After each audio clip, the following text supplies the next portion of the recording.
Le pays de Nelson Mandela fait un grand honneur à son armée nationale. La date du 21 février lui est dédiée. Cette année 2023, la tradition a été encore respectée. L'agglomération de Richards Bay, à plus ou moins 170 km de la ville de Durban, a été choisie pour abriter cette magnifique manifestation très riche en couleurs et une gigantesque parade militaire aux allures d'une véritable démonstration de force suivie d'un défilé motorisé des armées de terre, des mers et de l'air a été organisé dans l'une des principales artères de Richards Bay, du reste radio-télévisé retransmis en direct. Cyril Ramaphosa, chef de l'État et chef des armées, a présidé personnellement cette cérémonie de très haute facture. L'Afrique du Sud, comme on l'a vu encore ces jours, reste une véritable nation arc-en-ciel à travers ses composantes raciales dans l'ensemble de l'armée nationale, dans ses différentes unités des hommes comme des femmes. Plusieurs pays amis de l'Afrique du Sud, du continent et du reste du monde ont été officiellement invités à assister à cette très belle cérémonie grandiose à travers leur ministre de Défense. Dr Gilbert Kabanda Kourenga, ministre de la Défense nationale et ancien combattant, a représenté le gouvernement de la République démocratique du Congo. Devant la presse, le numéro 1 de l'armée nationale, très admiratif, a livré ses impressions.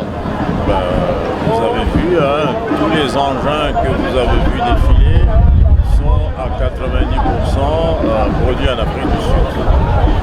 Nous avons les mêmes capacités, si pas plus que l'Afrique du Sud, en hommes et en potentialité